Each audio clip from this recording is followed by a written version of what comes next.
ফারিনকে দেখে মনে হয় ওর স্কিন সবসময় ফ্ললেস, কিন্তু সত্যি হলো ওর স্কিন সূর্যের তাপে পড়ে যায়, আবার শীতের তীব্রতায় শুষ্ক হয়ে যায়। এখন ভ্যাসলিন হেলদি ব্রাইট হিল করবে ড্যামেজকে, মলিনতা দূর করে ফিরিয়ে আনবে উজ্জ্বলতা। কিছুই আর বাধা হতে পারবে না ওর এগিয়ে যাওয়ার পথে।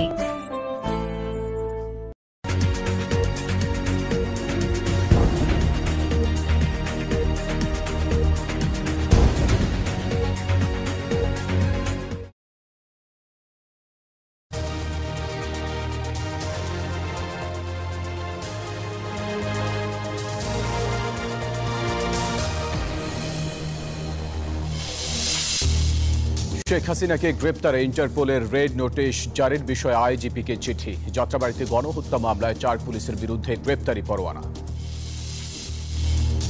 সরকারের সংস্কার শেষ করতে সহনশীল হওয়ার আহ্বান মির্জা ফখরুলের। রাষ্ট্র সংস্কারে রাজনৈতিক ঐক্যের বিকল্প নেই বললেন আমির খসরু।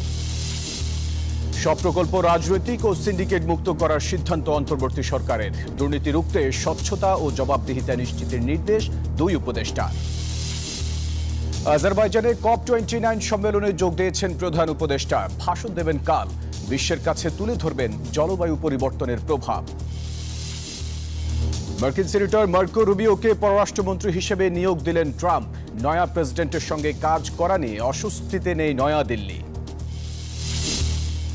এবং ফিফা প্রীতি ম্যাচে কাল বাংলাদেশের প্রতিপক্ষ মালদ্বীপ। নিজেদের ঝালিয়ে নিতে বিকেলে কিংস অ্যারেনায় শেষ দিনের অনুশীলন।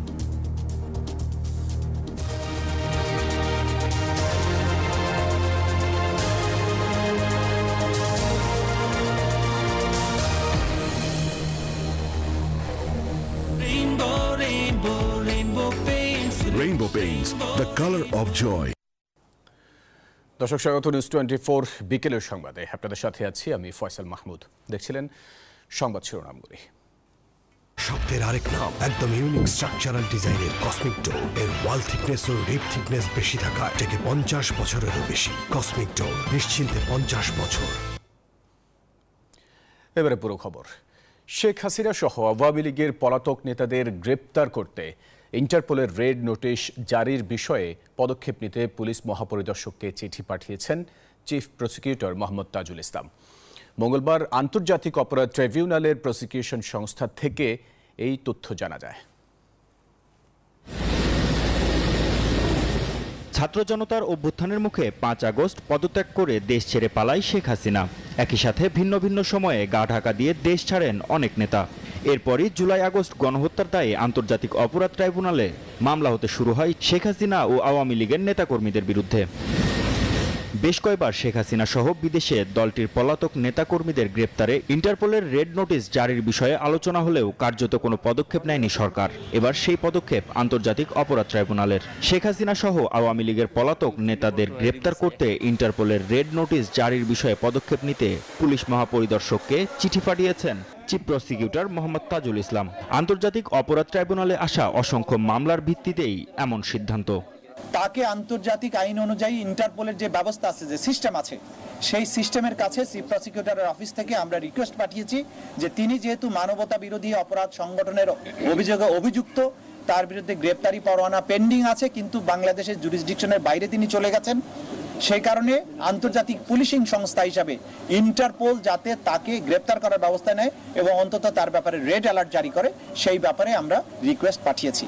এদিকে 2011 সালে র্যাবের গুলিতে পা হারানো লিমন, সাবেক সেনা কর্মকর্তা জিয়াউল আহসান, সাবেক প্রতিরক্ষা উপদেষ্টা তারেক সিদ্দিকী, র্যাব 8-এর প্রধান মেজর রাশেদ সহ 9 জনের বিরুদ্ধে ট্রাইব্যুনালে মামলা হয়েছে। তার কাছ থেকে আমাদের জিজ্ঞাসাবাদ করা দরকার কাদের মাধ্যমে তিনি এই হত্যাকাণ্ডগুলো ঘটিয়েছেন, বা তার কাছ থেকে এই বিস্তারিত তথ্য আমাদের জানার স্বার্থে আন্তর্জাতিক অপরাধ ট্রাইব্যুনালের যে আইন আছে, রুলস অফ প্রসিডিওর আছে, সেই অনুযায়ী তাকে আমরা 1 দিনের জন্য জিজ্ঞাসাবাদের বা ইন্টারোগেশনের জন্য অনুমতি চেয়েছে আদালত সেই অনুমতি দিয়েছেন। এর আগে গত রোববার আইন উপদেষ্টা ডক্টর আসিফ নজরুল জানান, হাসিনা সহ বিদেশে পলাতক গণহত্যার আসামিদের ফেরাতে শিগগিরই ইন্টারপোলের মাধ্যমে রেড নোটিশ জারি করা হবে। মাহমুদ হাসান, নিউজ 24, ঢাকা। এই যে আমার ব্যাংক আরএফএল গ্যাস স্টোভ, এর সায়েন্টিফিক নজল আর ব্রাশ বার্নার তাপকে সমানভাবে ছড়িয়ে খরচ বাঁচায় 25%। আরএফএল গ্যাস স্টোভ নিরাপদ ও গ্যাস সাশ্রয়ী। 304 ফুড গ্রেড স্টেইনলেস স্টিলে তৈরি, যা নিশ্চিত করে জংবিহীন সিঙ্কের আজীবন নিশ্চয়তা। আরএফএল কিচেন সিঙ্ক, স্বাস্থ্যকর কিচেনের চিরস্থায়ী সমাধান। বিশ্বসভায় নিজের 3-0 ধারণাকে পুনরায় উপস্থাপন করবেন অন্তর্বর্তী সরকারের প্রধান উপদেষ্টা ডক্টর মোহাম্মদ ইউনূস। আজারবাইজানের রাজধানী বাকুতে অনুষ্ঠানরত জলবায়ু সম্মেলনে শূন্য কার্বন, শূন্য বেকারত্ব, শূন্য দারিদ্র্য এই ধারণার কিভাবে বাস্তবায়ন করা সম্ভব সে বিষয়ে বিশ্ব নেতাদের সঙ্গে মত বিনিময় করবেন তিনি। বাকুতে এক সংবাদ সম্মেলনে এই কথা জানিয়েছেন প্রধান উপদেষ্টার প্রেস সচিব শফিকুল আলম। বাকুতে জলবায়ু সম্মেলনের প্রথম দিনে অন্তত 20টি দেশের শীর্ষ নেতা এবং আন্তর্জাতিক সংস্থার প্রধানদের সঙ্গে সাক্ষাৎ করেছেন প্রধান উপদেষ্টা ডক্টর মোহাম্মদ ইউনূস। এর মধ্যে তুরস্কের প্রেসিডেন্ট রিসেপ তাইয়েপ এরদোয়ান এবং তুর্কি ফার্স্ট লেডির সঙ্গে দেখা করেন তিনি। এ সময় বাংলাদেশের অন্তর্বর্তীকালীন সরকারের প্রধান উপদেষ্টাকে তুরস্ক সফরের আমন্ত্রণ জানান এরদোয়ান। এছাড়া বসনিয়া ও Herzegovina, Brazil, Albania, Liechtenstein, Montenegro এবং ঘানা সহ বিভিন্ন দেশের শীর্ষ নেতাদের সঙ্গে দেখা করেন তিনি। এক সংবাদ সম্মেলনে প্রধান উপদেষ্টার প্রেস সচিব জানিয়েছেন, বিশ্বকে দারিদ্র্য, দূষণ এবং বেকারত্ব মুক্ত করতে ডক্টর ইউনূসের নিজস্ব তত্ত্ব পুনরায় এ সম্মেলনে উপস্থাপন করবেন প্রধান উপদেষ্টা।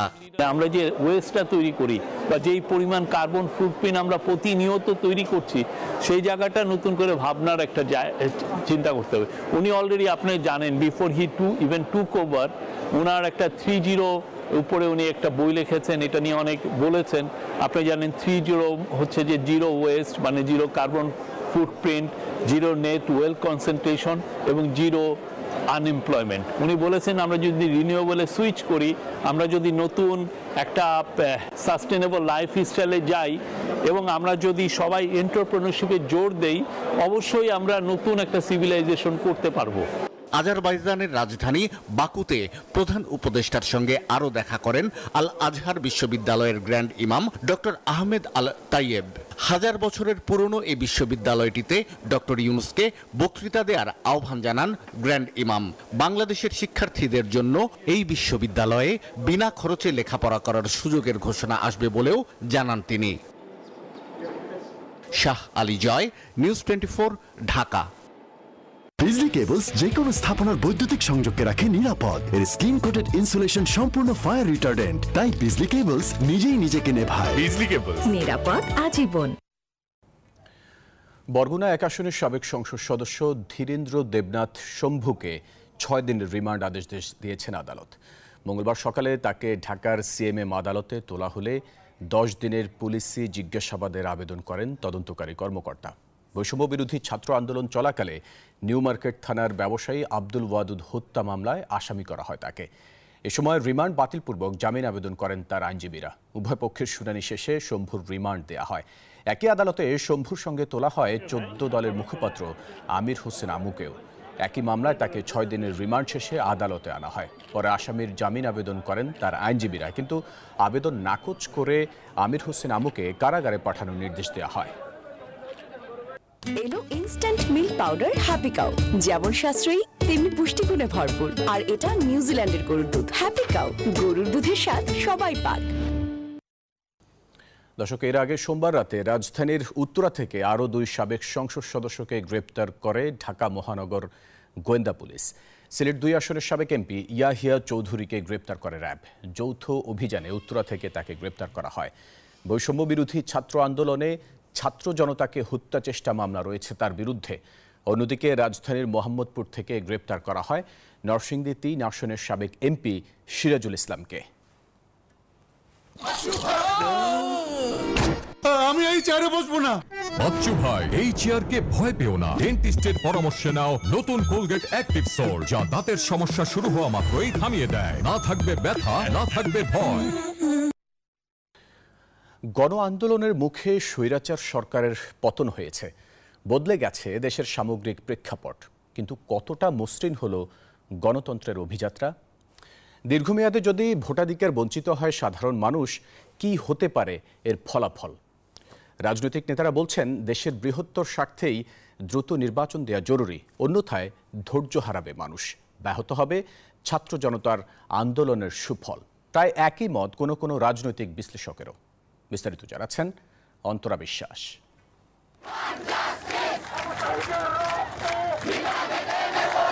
গণতান্ত্রিক শাসন ব্যবস্থায় জনগণই সকল ক্ষমতার কেন্দ্রবিন্দু। মূলত রাষ্ট্র কাঠামোর বিভিন্ন স্তরে থাকা বৈষম্য দূর করে নতুন বাংলাদেশের স্বপ্ন নিয়ে শুরু হয়েছিল বৈষম্য বিরোধী ছাত্র আন্দোলন। আর সেই আন্দোলনের প্রধান লক্ষ্য ছিল সাম্য ও সমতার আবহ সৃষ্টি করে দেশ জুড়ে গণতান্ত্রিক পরিবেশ সৃষ্টি করা।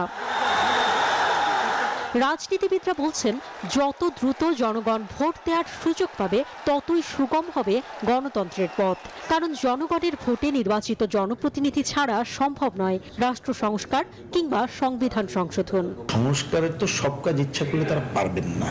কারণ কি? কারণ এটা না রেভলিউশনারি সরকার না রেগুলার সরকার, তারা হচ্ছে অন্তর্বর্তীকালীন সরকার। মানুষের কাছে তার জনসমর্থন থাকতে থাকতে একটা ভালো নির্বাচন করে গেলে মানুষ হাতে তালে দিয়ে বিদায় দেবে, সেটাই আমাদের প্রত্যাশা। রাজনৈতিক দলগুলোর সাথে যদি কথা শুরু করে 1 মাসের মধ্যে সংস্কার প্রস্তাব মাঠে আনা খুবই সম্ভব বলে আমি ব্যক্তিগতভাবে মনে করি। নির্বাচনী যে প্রক্রিয়ার মধ্যে যে কয়টা সংস্কার কারো মত আছে আমার মনে হয় না। তবে আলটিমেটলি দিনের শেষে জনগণের কাছে তার মালিকানা ফিরিয়ে দিয়ে তাদের সিদ্ধান্তে দেশ চলতে হবে। এটাই হচ্ছে এই মুহূর্তে জনগণের প্রত্যাশা। একই ধরনের কথা বলেন স্থায়ী কমিটির আরেক সদস্য ডক্টর খন্দকার মোশাররফ হোসেন। বলেন, নির্বাচিত সরকার দীর্ঘমেয়াদী সংস্কার করুক, এটিই জনগণের অভিপ্রায়। এই সরকার সব বিষয়ে সব সংস্কার করতে পারবে, এটা যদি তারা মনে করে, আমি মনে করি এটা বাস্তব না। নির্বাচন সংক্রান্ত সংস্কারকে অগ্রাধিকার দেওয়া উচিত এবং এখানে অতি দ্রুত একটা রোডম্যাপ দেওয়া উচিত। রাজনৈতিক বিশ্লেষক সোহরাব হাসান মনে করেন, গণতান্ত্রিক অভিযাত্রাকে আরো সুসংহত করতে নির্বাচনী রোডম্যাপ জনগণকে আশার আলো দেখাতে পারে। বিএনপি সহ তাদের সমমানা অন্যান্য দলগুলো চাচ্ছে দ্রুত নির্বাচনের একটি রূপরেখা তৈরি করা। এই ব্যাপারে সরকারকে স্পষ্ট হওয়া উচিত যে কবে তারা কি করতে চান, কতদিনে নির্বাচন দিতে চান, কতদিনে সংস্কার কর্মসূচি আর সংস্কার প্রক্রিয়া শেষ করতে চান। তাহলে মানুষের মধ্যে আস্থা ফিরে আসবে, রাজনৈতিক দলগুলো মধ্যেও আস্থা ফিরে আসবে। সবার প্রত্যাশা, যত প্রতিকূলতাই থাকুক রাষ্ট্র কাঠামো স্বৈরাচার মুক্ত হোক, সুগম হোক গণতন্ত্রের পথ চলা। অন্তরা বিশ্বাস, নিউজ 24, ঢাকা। অন্তর্বর্তীকালীন সরকারের সংস্কার কার্যক্রম শেষ করতে সবাইকে সহনশীল হওয়ার আহ্বান জানিয়েছেন বিএনপি মহাসচিব মির্জা ফখরুল ইসলাম আলমগীর। সব সমস্যা রাজনীতির চোখে না দেখে আলোচনার মাধ্যমে সমাধান করতে হবে বলেও মন্তব্য করেছেন তিনি। মঙ্গলবার দুপুর 2টায় লালমনিরহাটের বড়বাড়ি ইউনিয়নের শহীদ আবুল কাশেম মহাবিদ্যালয় মাঠে শহীদ জিয়া স্মৃতি ফুটবল টুর্নামেন্টের উদ্বোধনী অনুষ্ঠানে কথা বলেন তিনি। জানান, বিতর্কিত কেউ যাতে উপদেষ্টা পরিষদে যুক্ত হতে না পারেন সেদিকেও নজর দিতে হবে। দ্রুত সংস্কার শেষ করে নির্বাচন দেওয়ার দাবি জানান মির্জা ফখরুল। যে 6টি কমিটি তারা তৈরি করেছে সংস্কারের জন্য, তারা কাজ শুরু করেছেন। তার মধ্যে নির্বাচন ব্যবস্থাকে সংস্কার, সংবিধান সংস্কার এবং অন্যান্য বিষয়গুলো রয়েছে। তো সেক্ষেত্রে অবশ্যই আমাদেরকে একটু সহনশীল হয়ে এই সংস্কারের বিষয়গুলোকে যেন তারা শেষ করতে পারেন, সেই সময়টুকু আমাদেরকে তাদেরকে অবশ্যই দেওয়া উচিত। বিএনপির স্থায়ী কমিটির সদস্য আমির খসরু মাহমুদ চৌধুরী বলেছেন, সংস্কার করতে হলে জাতীয় ঐক্যমত্যের প্রয়োজন। অনির্বাচিত কোনো সরকারের পক্ষে জনমত না নিয়ে একা সব সংস্কার করার সুযোগ নেই। জাতীয় প্রেস ক্লাবে এক আলোচনা সভায় সমসাময়িক রাজনৈতিক ইস্যুতে কথা বলেন বিএনপি স্থায়ী কমিটির সদস্য আমির খসরু মাহমুদ চৌধুরী। তিনি বলেন, সংস্কার একটি চলমান প্রক্রিয়া। জনগণের মতামত না নিয়ে কোনো অনির্বাচিত সরকারের পক্ষে সব সংস্কার কাজ করা সম্ভব নয়। দেশকে সঠিক পথে পরিচালিত করতে সুষ্ঠু ও নিরপেক্ষ নির্বাচনের মাধ্যমে জনগণের সরকার প্রতিষ্ঠার বিকল্প নেই বলেও মন্তব্য করেন আমির খসরু। অনির্বাচিত কোন সরকার নিজের চিন্তা ভাবনায়, নিজের ধারণায়, নিজের দর্শনে তারা কোনো সংস্কার সেভাবে করার কোনো সুযোগ নাই। শুধুমাত্র সেই কয়টি সংস্কার, যে সংস্কারের মাধ্যমে আমরা গণতান্ত্রিক অর্ডারে দ্রুত ফিরে যেতে পারি এবং সেটি জাতীয় ঐক্যমতের পরিপ্রেক্ষিতে। বাকি সংস্কারের জন্য আপনি দেশের জনগণের কাছে যেতে হবে ভোটের মাধ্যমে। সব প্রকল্পকে সিন্ডিকেট মুক্ত করার সিদ্ধান্ত নিয়েছে অন্তর্বর্তী সরকার, এমনটি জানিয়েছেন পরিকল্পনা ও শিক্ষা বিষয়ক উপদেষ্টা ডক্টর ওয়াহিদ উদ্দিন মাহমুদ। সকালে সচিবালয়ে সরকারি ক্রয় সংক্রান্ত বিধিমালা সংক্রান্ত বৈঠক শেষে একথা বলেন তিনি। এ সময় পরিবেশ উপদেষ্টা সৈয়দা রিজওয়ানা হাসান বলেন, প্রকল্পের স্বচ্ছতা ও জবাবদিহিতা নিশ্চিত করাই বড় চ্যালেঞ্জ। দেখা যায় যে যেই খরচে অনুমোদন দেওয়া হয়েছে তারপর খরচ বাড়তে থাকে, এগুলো কমানো যায় কি করে এবং কি করে ঠিকাদারদের নিয়োগই হলো সরকারের ক্রয় নীতি। এটাকে আরেকটু যাতে নিয়ম সিদ্ধ করা যায়, যাতে এতে দুর্নীতি কমানো যায়। টেন্ডারিং চলছে, একটা সিন্ডিকেট হয়ে গেছে, এটাকে তো ভাঙতে হবে। এবং পাবলিক প্রকিউরমেন্ট রুলে কোথায় কোথায় ব্যত্যয়টা আছে, কোথায় কোথায় সংযোজন বিয়োজন করলে আসলে এই সিন্ডিকেটটা অন্তত কিছুটা হলেও আমরা নিয়ন্ত্রণে আনতে পারবো, সেটা বুঝবার জন্য আজকের এই আলোচনাটা। দর্শক, বকেয়া এবং কয়লার অভাবে বিদ্যুৎ উৎপাদন কমিয়ে দিয়েছে পায়রা, রামপাল ও এসএস পাওয়ার, যার ফলে 1000 মেগাওয়াটের বেশি লোডশেডিংয়ের কবলে দেশ। বকেয়া পরিশোধ নিয়ে টানাপোড়েন থাকায় ভারতের আদানিও হুমকি দিচ্ছে সরবরাহ বন্ধের। বিদ্যমান এই সংকট কাটাতে দেশের কয়লাভিত্তিক কেন্দ্রগুলোর উৎপাদন সচল রাখার পরামর্শ দিয়েছেন জ্বালানি বিশেষজ্ঞরা। বিস্তারিত জানাচ্ছেন রিয়াদ সুমন। ভারতের ঝাড়খণ্ডে স্থাপিত আদানির বিদ্যুৎ কেন্দ্র থেকে 1600 মেগাওয়াট বিদ্যুৎ আমদানি করে বাংলাদেশ। তবে চাহিদা অনুযায়ী বিল পরিশোধ না করায় বিদ্যুৎ বন্ধের হুমকি দিয়ে আসছে আদানি গ্রুপ। ভারতীয় গণমাধ্যম টাইমস অফ ইন্ডিয়ায় এ নিয়ে সংবাদ প্রকাশ হয়েছে, জানিয়ে চলছে আলোচনা সমালোচনা, যেখানে বলা হয় বাংলাদেশের কাছে আদানির পাওনা দাঁড়িয়েছে $85 কোটি। এমন বাস্তবতায় দেশের অভ্যন্তরীণ কয়লাভিত্তিক কেন্দ্রগুলোতেও দেখা দিয়েছে সংকট। সংস্কারের প্রয়োজনে 2 মাসের জন্য পায়রা তাপবিদ্যুৎ কেন্দ্রের ইউনিট 2 বন্ধ রাখতে হবে। অন্যদিকে কয়লার সংকটে লম্বা সময় ধরে বন্ধ আছে রামপাল বিদ্যুৎ কেন্দ্রের ইউনিট 2, ফলে দুটি কেন্দ্রেই উৎপাদন নেমে এসেছে অর্ধেকে। শুধু তাই নয়, এসএলএম গ্রুপের এসএস পাওয়ার 1-এর কাছে সরকারের বকেয়া পড়েছে 2000 কোটি টাকা, আর পায়রা বিদ্যুৎ কেন্দ্রের কাছে বকেয়া রয়েছে 5800 কোটি টাকা। বকেয়া পরিমাণের কারণে বিদ্যুৎ সরবরাহ নিয়ে চ্যালেঞ্জের সম্মুখীন হচ্ছে প্রতিষ্ঠান দুটি। বকেয়া পরিশোধ না করলে বিদ্যুৎ সরবরাহ বন্ধ করে দেওয়ার যে হুমকি দিয়েছে আদানি, তার সমালোচনা করে এই জ্বালানি বিশেষজ্ঞ বলেন, আলোচনা করে সমস্যার সমাধানে আসতে হবে। আমাদের প্রায় 3টা বড় বড় কোল ফায়ার্ড পাওয়ার প্ল্যান্টই প্রায় বন্ধের অবস্থায় কয়লার অভাবে। সো কয়লার যোগানটা যদি আমরা আগের থেকে ঠিক করে রাখতাম তাহলে কোনো অসুবিধা হতো না, কিন্তু এখন এই অবস্থা, এখন যে পরিস্থিতিতে আছি, এখন যদি আদানি যদি সম্পূর্ণ বন্ধ করে দেয় আমাদের খুব খারাপ সিচুয়েশন হবে। আমদানিকৃত বিদ্যুতের চেয়ে দেশের কয়লা ভিত্তিক বিদ্যুৎ কেন্দ্রগুলোর উৎপাদন খরচ কম, তাই এদিকে নজর দেওয়ার তাগিদ দিলেন জ্বালানি বিশেষজ্ঞরা।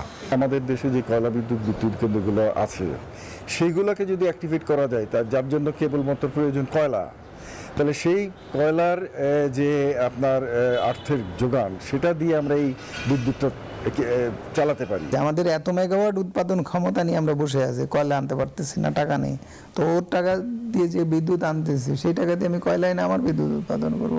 এই সহজ হিসাবটা আমাদেরকে, সরকারকে বুঝতে হবে, আমাদেরকে বুঝতে হবে। এদিকে যৌক্তিক বন্টন ও অগ্রাধিকার ভিত্তিতে বিদ্যুতের বিল পরিশোধ করে সরবরাহ নিশ্চিত রাখার পরামর্শ দিয়েছেন অর্থনীতিবিদরা। অভ্যন্তরীণ যারা বিদ্যুৎ সরবরাহকারী তাদের কাছে একটা রয়েছে, যারা আন্তর্জাতিক যারা আমাদের পাওয়ার প্রডিউসার যারা এখানে কাজ করে তাদের কাছেও আমাদের বেশ কিছু পাওনাদি রয়েছে। সরকারের সামষ্টিক অর্থনীতির এই যে বর্তমানের যে চ্যালেঞ্জ, এই বড় চ্যালেঞ্জের একটা বড় কারণই হলো বিদ্যুৎ এবং জ্বালানি খাতের ভ্রান্ত নীতি নেওয়া। বিদ্যুতে যে উচ্চ মূল্য ধরা আছে তা ভোক্তার হাতের নাগালে আনার পরামর্শ দেন বিশেষজ্ঞরা। রিয়াদ সুমন, নিউজ 24, ঢাকা। বিকেলের সংবাদের সময় হলো একটা বিরতির, সাথে থাকুন।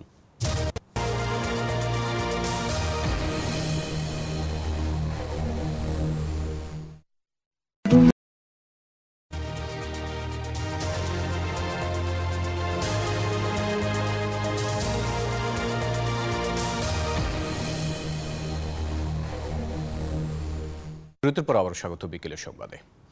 টঙ্গীর বিশ্ব ইজতেমা ময়দান আর কাকরাইল মসজিদ মাওলানা জুবাইরপন্থীদের কাছে ছেড়ে দেওয়ার আহ্বান, অন্যথায় 24 ঘন্টার নোটিশে ঢাকা শহর অচল করে দেওয়ার প্রচ্ছন্ন হুঁশিয়ারি দিয়েছেন ওলামা মাশায়েখ বাংলাদেশ। সকালে প্রেস ক্লাবে তাবলিগ ও ইজতেমা ইস্যু নিয়ে ওলামা মাশায়েখ বাংলাদেশের সংবাদ সম্মেলনে এ হুমকি দেন বক্তারা। তারা বলেন, কাকরাইল মসজিদে তারা শান্তিপূর্ণ অবস্থান চান, তারা কোনো সংঘাত চান না। তবে কোনো রকম উস্কানি দেয়া হলে সে পরিস্থিতির দায় সাতপন্থীদের নিতে হবে। বক্তাদের দাবি, সাতপন্থীরা সংঘাত সৃষ্টি করতে নানা রকম ষড়যন্ত্র করছে, তবে জোবায়েরপন্থীরা সব রকম সংঘাত মোকাবেলা করতে প্রস্তুত রয়েছে।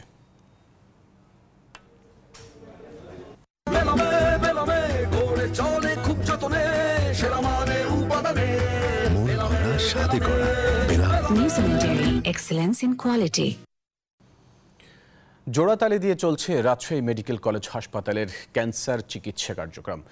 কাগজে কলমে ক্যান্সার ওয়ার্ডের অনুমোদন না থাকায় নেই লোকবল ও আধুনিক যন্ত্রপাতি। একমাত্র রেডিওথেরাপির মেশিনের মেয়াদ উত্তীর্ণ হয়েছে কয়েক বছর আগে। কেমোর সিরিয়াল পেতে অপেক্ষা করতে হয় 5 থেকে 6 মাস। অথচ এই হাসপাতালটির উপর নির্ভরশীল 3 বিভাগের রোগী। হাসপাতাল কর্তৃপক্ষ বলছে, স্বাস্থ্য মন্ত্রণালয়ে চিঠি পাঠিয়েও কোনো সদুত্তর পাওয়া যাচ্ছে না। মেহেরপুর জেলার ক্যান্সার আক্রান্ত হামিদুল মোল্লা রাজশাহী মেডিকেল কলেজ হাসপাতালে রেডিওথেরাপি নেওয়ার জন্য 5 মাস আগে সিরিয়াল দিয়েছিলেন। দীর্ঘ অপেক্ষার পর এই মাসে তিনি রেডিওথেরাপি পাচ্ছেন। তার স্ত্রী মঞ্জুরা খাতুন জানান, এতদিন অপেক্ষার ফলে তার স্বামী আরো বেশি অসুস্থ হয়ে পড়েছেন। আমার এই বলল ক্যান্সার ধরা পড়েছে, তারপর চিকিৎসা নেবো, এই ঘুরি তারপরে আমার প্রথম 3টে হবে। 5 মাস পর ওষুধ আমাদের কিনতে নিজে, ওরা একটু পেশেন্ট নেই কিছু দেয়, যা নাই। একই কথা জানান অন্য রোগীরা।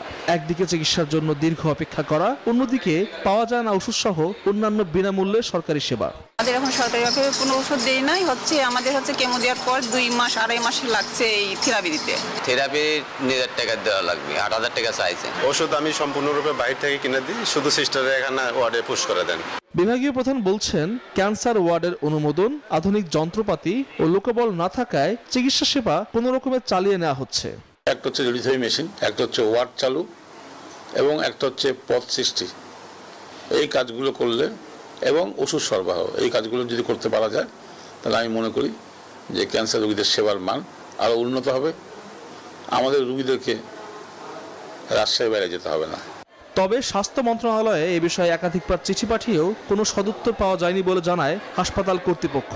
অধিদপ্তর এবং মন্ত্রণালয়ে তালিকা পাঠিয়েছেন, তো সেখান থেকে আমরা আশানুরূপ কোনো সমাধান এখন পর্যন্ত পাইনি। সমস্যা সমাধানে সমন্বিত উদ্যোগ নেওয়া হবে বলে জানান বিভাগীয় কমিশনার। ওরা যদি আমাদেরকে আগেও জানাতো, যেহেতু আমরা সরকারের প্রতিনিধিত্ব করি, ডাইরেক্ট প্রতিনিধিত্ব করি, আমরা কিন্তু লিখলে কিন্তু সরকার এটা দ্রুত ব্যবস্থা নেবে। দেশে ক্যান্সার চিকিৎসায় আধুনিক সেবা নিশ্চিত করতে সরকার কার্যকর ব্যবস্থা নেবে, এমনটাই প্রত্যাশা সংশ্লিষ্টদের। Desk report, news 24।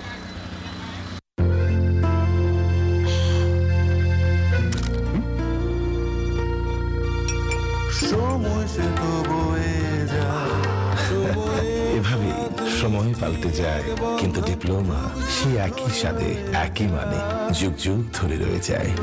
New Zealand dairy, excellence in quality. নারায়ণগঞ্জের সোনারগাঁয়ে অবৈধ গ্যাস সংযোগ নেয়ার সময় বিস্ফোরণে 4 জন দগ্ধ হয়েছে। সোমবার রাতে উপজেলার কাঁচপুরের সোনাপুরে এই ঘটনা ঘটে। আশঙ্কাজনক অবস্থায় দগ্ধদের উদ্ধার করে শেখ হাসিনা জাতীয় বার্ন অ্যান্ড প্লাস্টিক সার্জারি ইনস্টিটিউটে ভর্তি করা হয়। তারা হলেন রাজু, মিজান, রিপন, শাহজালাল। স্থানীয়রা জানান, সোনাপুর লাভলি সিনেমা হলের সামনে গ্যাস লাইন সংযোগ নেওয়ার চেষ্টা চলছিল। এ সময় ওয়েল্ডিং মেশিন দিয়ে কাজ করতে গেলে পাইপ লিকেজ হয়ে আগুন ধরে যায় এবং বিস্ফোরণ হয়। সবই হবে বাসায় বসে। আইডিএলসি আমার ফাইন্যান্সিয়াল পার্টনার বলেই সেভিংস করতে পারছি ডিজিটালি। এবার ফার্স্ট সিকিউরিটি ইসলামী ব্যাংক পিএলসির সৌজন্যে অর্থবাণিজ্য সংবাদ।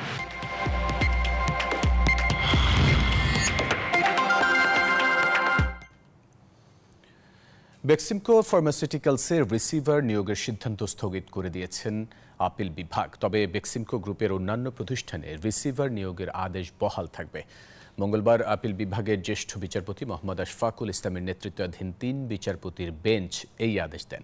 সেই সাথে বিচারপতি ফারাহ মাহবুবের হাইকোর্ট বেঞ্চকে আগামী 2 সপ্তাহের মধ্যে নিষ্পত্তির নির্দেশ দিয়েছেন সর্বোচ্চ আদালত। সোমবার শুনানিতে বেক্সিমকো ফার্মার আইনজীবী এই প্রতিষ্ঠানের ওষুধ উৎপাদনের গুরুত্ব ও কর্মীদের বিষয়ে তুলে ধরে রিসিভার নিয়োগের সিদ্ধান্ত স্থগিত চেয়েছিলেন। গ্রুপটির সব ব্যবসার ঋণের বিষয়ে তথ্য সরবরাহ করা সহ কয়েকটি বিষয় নিয়ে রিট করেন সুপ্রিম কোর্টের সিনিয়র আইনজীবী মাসুদ আর সুবহান। ডিভিশন 2 সপ্তাহের জন্য হাইকোর্টের আদেশটা স্থগিত করে এবং একই সাথে হাইকোর্টের একটা bench represented by Mrs justice Farah Mahbub ওই কোর্টে 2 সপ্তাহের মধ্যে নিষ্পত্তি করার জন্য ডাইরেকশন দিয়ে পাঠিয়ে দেন। তো এর ফলে আদেশের ফলে যা হইল সেটা হচ্ছে বেক্সিমকো ফার্মাসিউটিক্যালস কোম্পানির কানেকশনে শুধুমাত্র স্টেটা কার্যকর হচ্ছে এখন, বাট গ্রুপের অন্যান্য কোম্পানির বিরুদ্ধে হাইকোর্টের আদেশ যা ছিল এখনো তাই আছে। এবার আন্তর্জাতিক সংবাদ।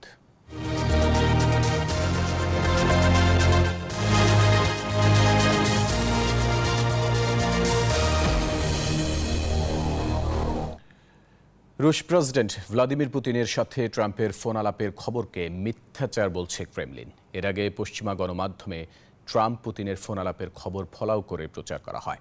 এদিকে হোয়াইট হাউসে প্রবেশের আগে নিজের মন্ত্রিসভাকে ঢেলে সাজাচ্ছেন Donald Trump. Chief of staff পদে সুসি ওয়াইলসের পর এবার জাতিসংঘে মার্কিন রাষ্ট্রদূত পদে এলিস স্টেফানিককে নিয়োগ দিয়েছেন তিনি। মাইক ওয়ালসকে নতুন জাতীয় নিরাপত্তা উপদেষ্টা এবং মার্কিন সিনেটর মার্কো রুবিওকে পরবর্তী পররাষ্ট্রমন্ত্রী হিসেবে নিয়োগ দেওয়া হচ্ছে বলে জানিয়েছে রয়টার্স। নির্বাচনে জয়ের পর এরই মধ্যে নিজ মন্ত্রিসভার সদস্যসহ প্রশাসনের শীর্ষ কর্মকর্তাদের বাছাই শুরু করেছেন ডোনাল্ড ট্রাম্প। পরবর্তী প্রশাসনে জাতিসংঘে মার্কিন রাষ্ট্রদূত হিসেবে ইসরায়েল ঘেঁষা কংগ্রেস সদস্য এলিস স্টেফানিককে মনোনয়ন দিয়েছেন তিনি। এরই মধ্যে নতুন মার্কিন জাতীয় নিরাপত্তা উপদেষ্টা হিসেবে উঠে এসেছে রিপাবলিকান প্রতিনিধি ফ্লোরিডার আইন প্রণেতা মাইক ওয়াল্টজের নাম। যুক্তরাষ্ট্রের সীমান্ত সামলানোর ভার পাচ্ছেন টম হোমান, যিনি অভিবাসী বিরোধী কর্মকর্তা হিসেবে পরিচিত।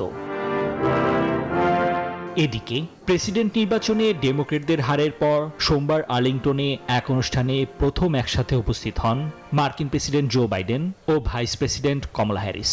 বুধবার ট্রাম্পের সাথে বৈঠক করবেন বাইডেন। অন্যদিকে রুশ প্রেসিডেন্ট ভ্লাদিমির পুতিনের সাথে ডোনাল্ড ট্রাম্পের ফোন আলাপের একটি খবর ওয়াশিংটন পোস্ট প্রকাশ করার পর তা পুরোপুরি মিথ্যা বলে উড়িয়ে দিয়েছে রাশিয়া। এখনও তাদের যোগাযোগের কোনো পরিকল্পনা হয়নি বলে দাবি করেছে ক্রেমলিন। নিবির আমিন, নিউজ 24। আরও একটা বিরতির সময় হলো, সাথেই থাকুন।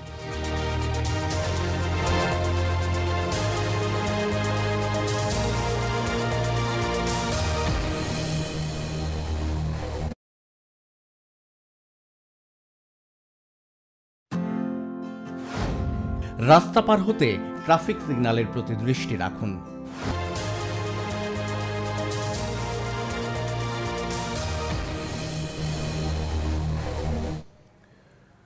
আবার স্বাগত বিকেলের সংবাদে। এবারে জানাবো খেলার সংবাদ।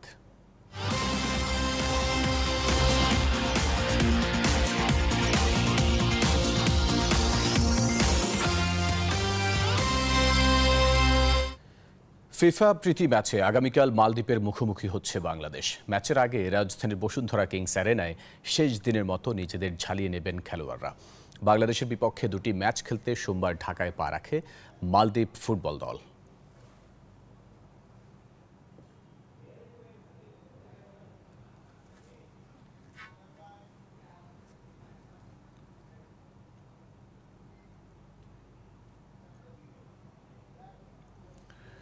প্রধান উপদেষ্টা ডক্টর মোহাম্মদ ইউনুসের আমন্ত্রণে জানুয়ারিতে বাংলাদেশে আসবেন ফিফা সভাপতি জিয়ানি ইনফান্তিনো। বাংলাদেশের আসন্ন যুব উৎসবে যোগ দেবেন ফুটবলের সর্বোচ্চ নিয়ন্ত্রক সংস্থার প্রেসিডেন্ট।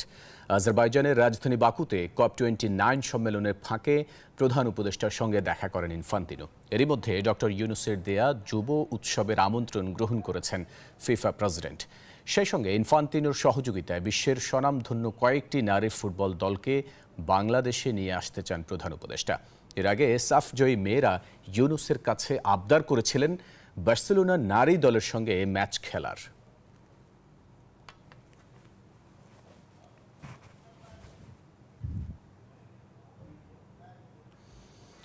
দর্শক, এই ছিল নিউজ 24 বিকেলের সংবাদে। আরও সংবাদ ও বিশ্লেষণ জানতে ভিজিট করুন news24media.in। এতক্ষণ সাথে থাকার জন্য ধন্যবাদ সবাই।